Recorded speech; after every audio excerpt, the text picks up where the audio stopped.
Irishness for me is something wonderful.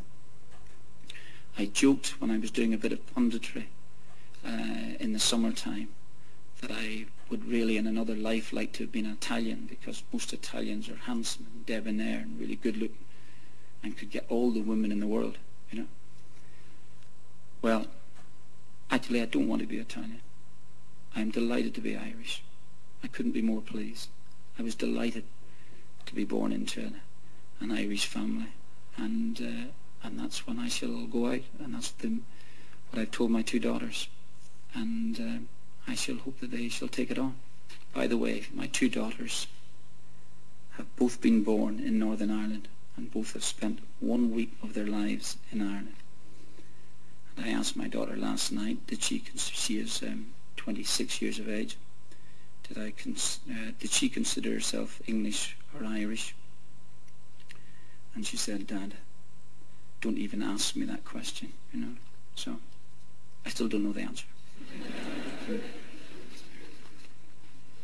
Whether they end up marrying Irish men, good Irish men, I shall tell them about you today. A couple of good-looking men here as well too.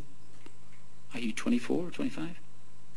Well, whatever you are, you'll be good enough. You'll be good enough.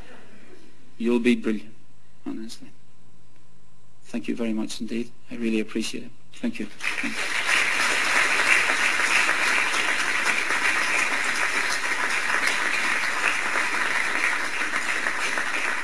You were listening to RT Radio 1, Ireland of Tomorrow, a presidential lecture series hosted here in Áras and Uachtaráin by Mary McAleese, President of Ireland, who is here with us. Today's guest speaker was, you've just heard, Aston Villa manager and former captain of the Northern Ireland soccer team, Martin O'Neill, who spoke on the theme, what it means to be Irish. Now, if anyone wants to respond to what Martin said, and also to address the issues of what it means to be Irish, we have an invited audience here from Ireland and indeed abroad.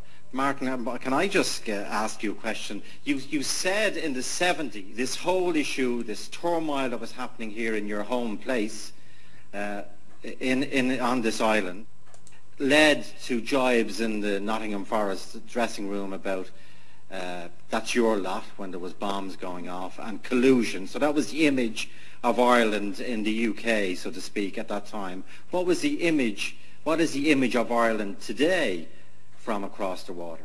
Well, I think myself it's completely different. It's a different outlook, it's a different perspective, and I believe that we are viewed in a totally different light. That is for the wonderful work that has been done by an exceptional group of people to bring about these changes, both in Northern Ireland and the view that is held throughout the world, and obviously my own experiences in Britain in particular about the Irishman. And I think that such progress has been made that I do not believe it would have been possible 30 years ago, as I mentioned earlier, for me to be sitting in a room, my own front room, being interviewed by a group of men, English to the core, about becoming the manager of the national soccer team. And that is great credit to those people who have made those changes. And I think it is almost by definition a different outlook, a different perception, and a much changed one, but more to the point, a very, very positive change. The image now is totally, in the main, positive. It's absolutely.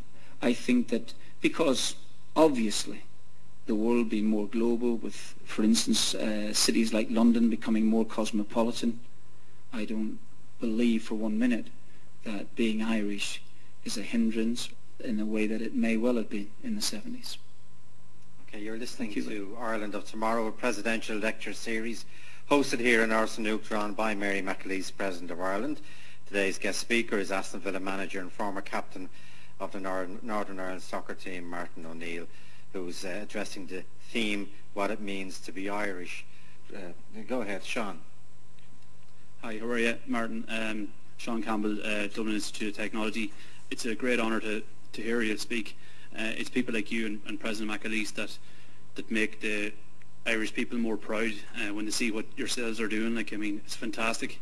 My question is, do you find that your own Irish players that you have, or if you have any, do you find that when they're away from home that people who are away from home become more Irish or feel that they're more Irish? In the players that I might have had, it's a very good point. I'll try and come at it from two angles. I'll come at it from the playing aspect and then the managing aspect.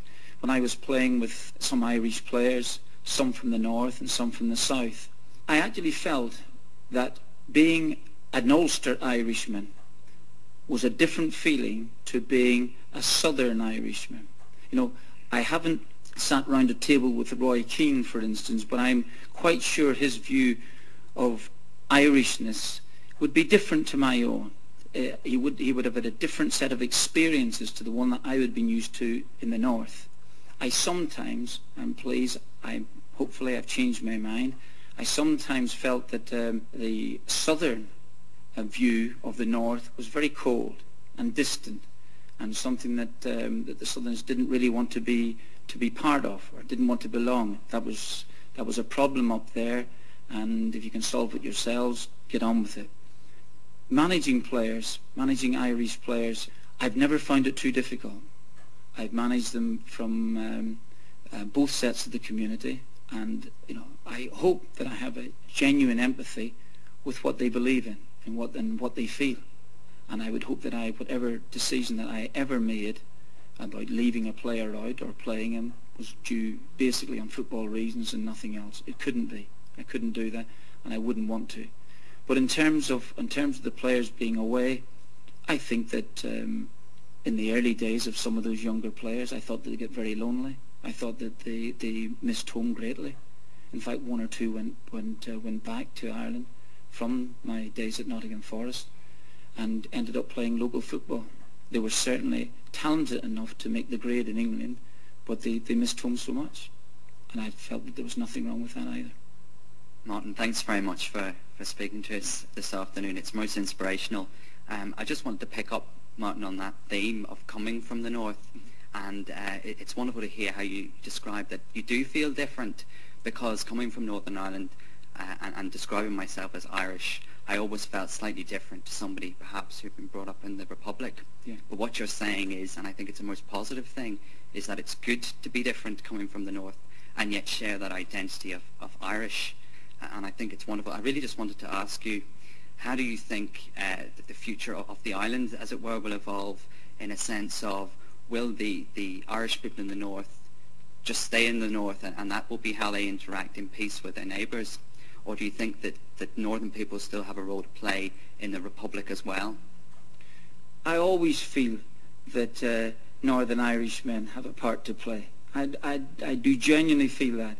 I feel that whatever way they conduct themselves outside the country, I love to see particularly people from Northern Ireland going and making something of it. Do I think that they have a part to play in all Ireland events?